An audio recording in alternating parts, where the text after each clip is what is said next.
안녕하십니까. 2019년도에 출제되었던 청소년 상담사 2급 상담연구 방법론의 기초 기출문제 풀이 들어갑니다.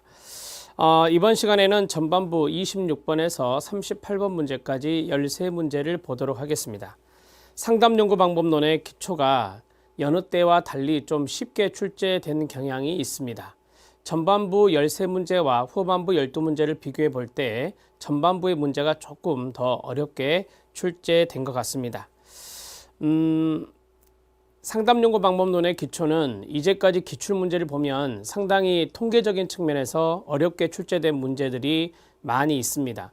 그 문제들을 어차피 여러분들은 기출문제를 보실 것이니까 그 기출문제를 보면서 상담연구 방법론의 기초가 어떻게 출제되고 있는지를 꼭 살펴주시기 바랍니다.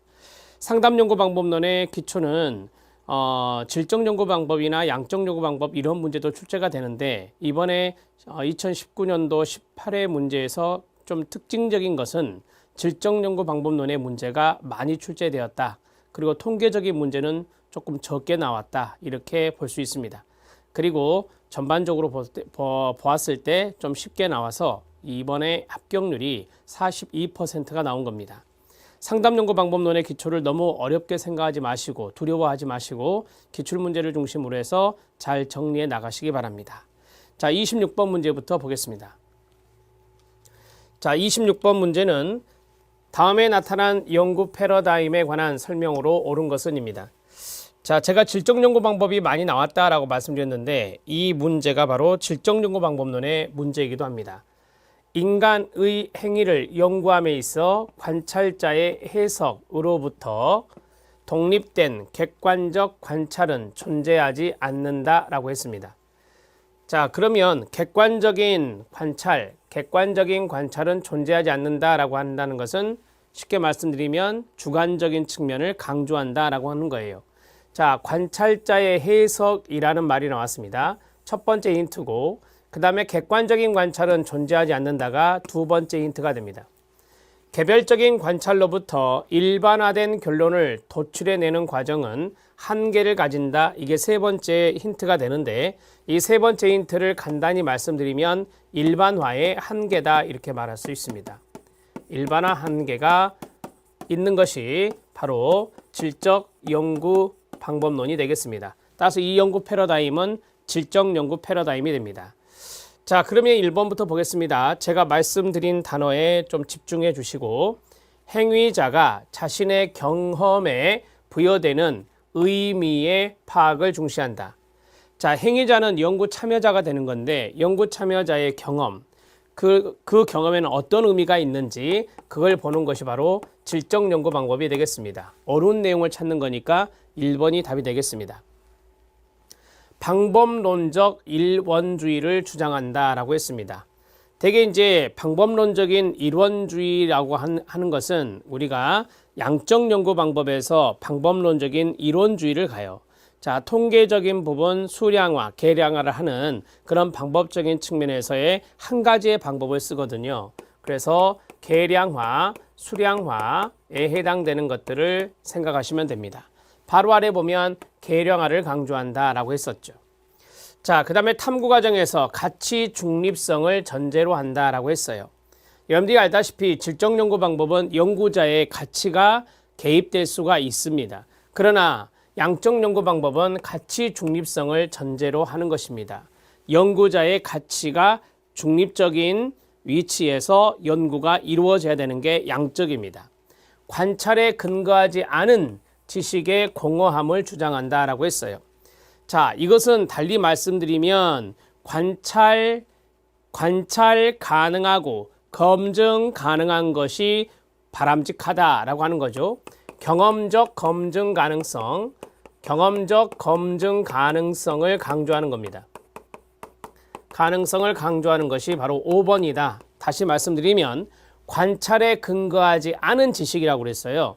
관찰에 근거하지 않은 지식, 관찰 가능성, 검증 가능성 같은 말인데 자, 그러한 지식이 바람직하다, 그러한 지식이 필요하다라고 하는 것을 이야기하고 있습니다. 이것을 다른 말로 경험적 검증 가능성을 이야기하는 것이죠.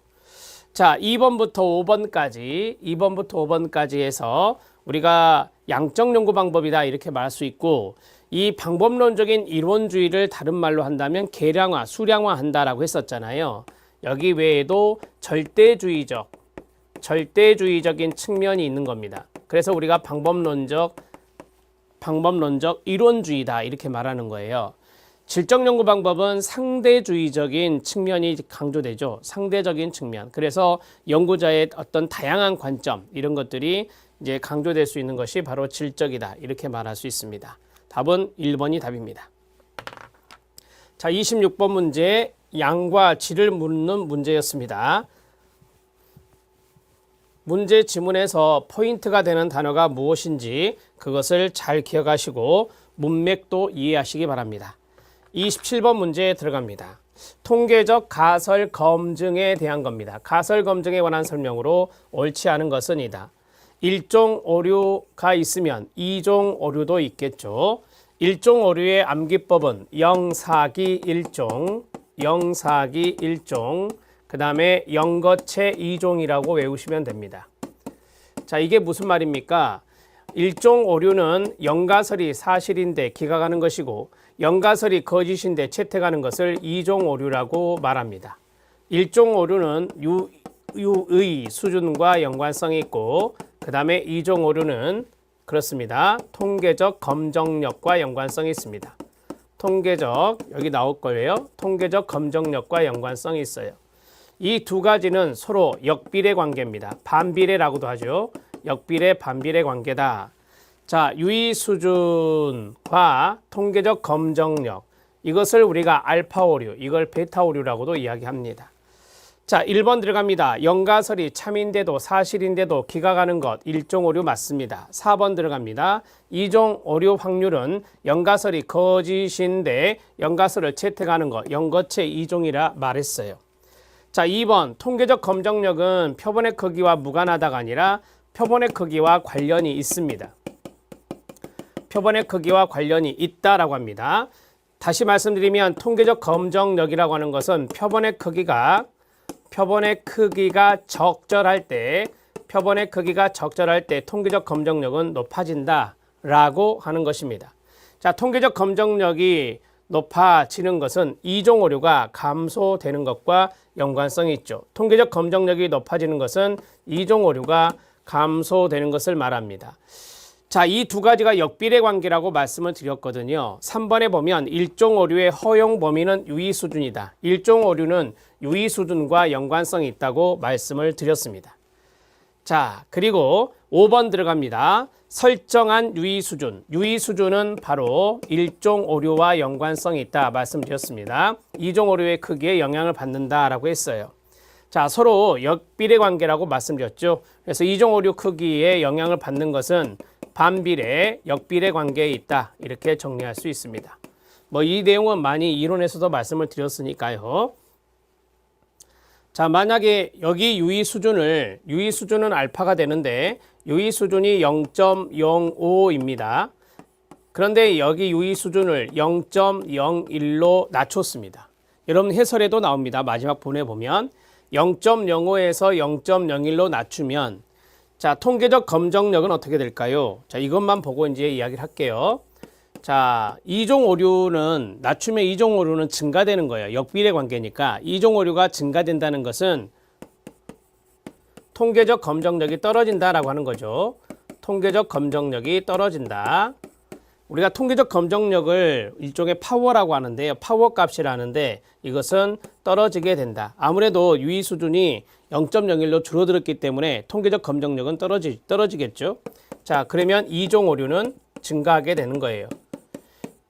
자, 오류가 높아지면 검정력은 떨어지고요. 오류가 에러잖아요. 오차, 에러. 이게 떨어지면 검정력은 높아지는 거예요. 이렇게 정리하시면 됩니다. 자, 27번의 답은 2번이 답이 되겠습니다. 답을 찾기는 쉬웠을 것 같습니다. 통계적 검정력은 표본의 크기와 관련이 있다는 이야기를 많이 해드렸으니까요. 자, 28번 문제 들어가도록 하겠습니다. 28번 문제는 별표 쳐주시고 단순 회귀 모형 yi equal b0 플러스 b1 xi 플러스 이게 이제 오차항 2라고 이야기하시면 됩니다. 2라고 보시면 되고요. 이것과 결정계수 R제곱에 대한 설명으로 옳은 것을 고른 것은 이다 라고 했습니다. 자, 우리가 이제 여기 앞에 B0가 상수가 되죠. 이게 상수고 Y절편이라고 합니다. 그 다음에 여기 xi 앞에 있는 이 개수가 바로 기울기라고 합니다. x의 개수가 기울기라고 그래요. B0와 B1을 우리가 이제 비표준화 계수라고 말하기도 합니다. 통계표에 보면 비표준화 계수, 베타 계수 이렇게 나오는데 비표준화 계수에 해당되는 것들이 여기 자리에 들어가요. 마지막 플러스 이거는 오차, 항이라고 하죠. 오차에 해당된다라고 보시면 됩니다. 결정계수 R제곱은 상관계수 제곱입니다. 쉽게 말하면 상관계수 제곱값이다 이렇게 말할 수 있고요. 이것은 설명력과도 연관성이 있다. 이렇게 정리하시면 됩니다. 자, 단순 회귀 모형의 문제는 많이 등장하지는 않았지만 이 문제가 조금 의미가 있어서 좀 별표를 칠하 했습니다. 첫 번째, B0는 끊고 x가 x바일 때 y의 값이다 라고 했습니다. 간단하게 말씀을 드리면 우리가 이제 x가 x바일 때 x가 x 평균하고 같다는 소리잖아요. 그러면 x-x바 값은 제로가 되겠죠. 같은 값이니까 x-x바, x바는 평균치를 말해요. 그래서 이 두 가지의 값이 동일하다는 뜻이다 이렇게 보시면 됩니다. 그럼 y equal b0다 이렇게 말할 수 있는데 여기 있는 b1 값을 우리가 내는 공식이 있어요. b1 값을 추정하는 공식이 있는데 b1 값을 추정하는 값이다 그래서 b1 hat 이렇게 합니다. b1 hat 이거는 이제 추정값이라는 뜻이고, 자, 그 다음에 공식은 자, 분모에도 전체 합이 들어가고 분자에도 전체 합이 들어갑니다. 전체 합을 우리가 시그마라고 하고 여기도 전체 합이 들어가니까 시그마가 돼요. 여기에서 중요하게 거론되는 식이 하나 있는데 x-x바가 들어갑니다. x-x바가 들어가는데 지금 여기 xi라고 표시되어 있기 때문에 xi-x바 이렇게 들어가고 제곱값이 들어갑니다. 분모에 이게 들어간다는 거죠. 따라서 이 i가 변화되기 때문에 i는 1부터서 n까지다 이렇게 보시면 되겠고, 마찬가지 여기도 시그마 i가 1부터서 n까지가 되겠습니다. 자, 분자에는 뭐가 들어가느냐? xi 마이너스 x바 그 다음에 yi 마이너스 y바가 됩니다. 이렇게 해서 b1의 추정값이 들어가요. 이게 이제 공식인데 이 공식은 조금 눈여겨봐 주시고, 그 다음에 이제 기억으로 다시 갈게요. x하고 x바가 같다라고 했잖아요. 그러면 이 값이 0이 나오기 때문에 b1의 추정값은 0이 되는 겁니다. 이렇게 정리가 되고요. 자, b1의 추정값이 0이면 이 자체가 0이 되겠죠. 따라서 남는 게 뭐가 남아요? yi equal b1, b0 플러스 오차가 남죠. 따라서 b0는 y 값이다가 아니고요. y는 b0 플러스 오차 값이 되겠죠. 이렇게 정리가 돼야 됩니다. 자, 기억지문 탈락이고, 모든 특정 값이 추정된 회귀선상에 있다라고 했어요. 추정된 회귀선상에 모든 값이 측정값이 있다는 것은 상관성이 높다, 완벽 상관도라고 말할 수 있는데 이 설명력 R제곱이 1이 됩니다. 제가 그랬죠. 상관계수의 제곱이 이 설명력인 결정계수 R제곱이 된다라고 말씀드렸어요. 상관계수를 감마라고 많이 표시하죠. 마이너스 1에서 플러스 1 값을 갖습니다. 그러면 마이너스 1의 제곱은 1, 1의 제곱은 1이 됩니다. 따라서 R제곱값은 0에서 1 값을 갖게 된다. 이렇게 보시면 됩니다. 왜냐하면 제곱값이니까요. R제곱값은 0에서 1 값을 갖는다. 이렇게 정리하시면 돼요. 자, 디귿을 먼저 보시죠. R제곱은 마이너스 1에서 플러스 1 값을 갖는다. 틀렸죠. 0에서 플러스 1 값을 갖는다 라고 보시고요. 자, 니은으로 다시 오면 모든 추정값이 추정된 회귀선상에 있다라고 하는 것은 완벽한 상관성을 보인다라고 보시면 됩니다.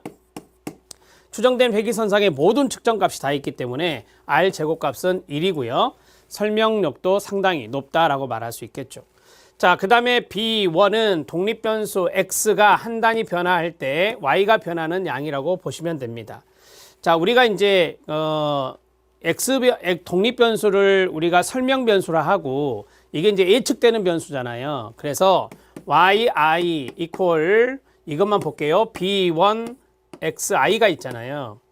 b1 xi가 있는데 여기에서 x가 한 단위 변할 때마다 b1은 이게 만약에 1이 2가 되고 3이 되면 이게 이제 2가 되면은 2배가 되고 이게 이제 3이 되면 3배가 되는 거잖아요. 따라서 y가 변하는 양 b1은 그러한 의미가 있다라고 보시면 됩니다. 자, 정리가 됐는데요. 기억과 디귿이 틀린 내용이고 니은과 리을이 옳은 내용이 되겠습니다. 답은 3번입니다. 28번 문제 잘 봐놓으시기 바랍니다. 29번 문제 들어갑니다. 29번 문제는 상담 윤리에 대한 원칙입니다. 키치너가 말한 상담 윤리의 원칙을 해설에 넣어드렸는데 이 문제를 간단하게 풀겠습니다. 상담 윤리의 일반적인 원칙 중에 다음에서 강조하고 있는 원칙은 뭐냐? 상담 서비스가 필요한 사람일 경우 상담자는 가능한 유용하게 그 사람을 도울 의무가 있다. 도울 의무를 갖는다. 첫 번째 힌트가 여기 있고요. 상담자는 자신의 유능성을 발전시키고 내담자들을 위한 이익을 극대화할 수 있는 연구를 수행할 것을 요구받습니다. 한마디로 말하면 내담자를 돕고 내담자의 이익을 극대화한다. 이런 것들을 내담자의 복지와 안녕이라고 하거든요. 내담자의 복지와 안녕은 바로 선행, 선의의 원칙이다. 이렇게 말합니다. 선행, 선의의 원칙이다. 내담자에 대한 복지와 내담자의 안녕을 위한 겁니다. 내담자의 이익 극대화는 내담자의 복지와 내담자의 안녕을 극대화하는 것이라고 우리가 생각할 수 있어요. 답은 5번입니다. 선행의 원칙은 선의의 원칙과 같은 말입니다. 자율성, 모피의 정의, 정의는 이제 공정성의 원칙이라고 그래요. justice, 공정성의 원칙, 진실성의 원칙은 해설에 있는 내용을 참고해 주시기 바랍니다. 30번 문제 들어갑니다. 문화기술지 연구가 나왔습니다. 이거 질적연구인지 아시죠? 질적연구의 전통의 문화기술지 연구가 있습니다. 여기에 관한 설명으로 옳지 않은 것은 이다. 수와 양으로 표현할 수 있는 자료에 주목하나요? 그렇지 않습니다. 이거는 양적 연구에 해당되죠. 답이 바로 나왔죠. 자, 일반적이지 않은 특성을 동그라미 상세하고 심층적으로 이해하고자 할 때 사용되는 것이고요. 연구자의 오랜 시간 현장 참여를 통하여 자료를 수집하는 것이고요. 특정 현상에 대한 의미의 차이 파악을 중시하는 것입니다. 어떤 문화, 특정 문화에 대한 내용을 쭉 살필 때 그 문화의 의미의 차이가 있을 겁니다. 그러한 내용을 파악하는 것이 문화기술지입니다. 연구 상황을 인위적으로 조작하지 않습니다. 인위적으로 조작하지 않는다는 것은 자연적인 상황, 자연스러운 상황, 자연스러운이라고 쓰겠습니다. 자연스러운 상황에서 한다라고 하는 거예요. 인위적으로 조작하는 방법은 그렇습니다. 인위적으로 조작하는 방법은 되게 실험 설계에서 많이 하는 것이고요. 인위적으로 조작하지 않습니다. 연구 상황을. 질적 연구들이 그렇죠. 답은 1번입니다.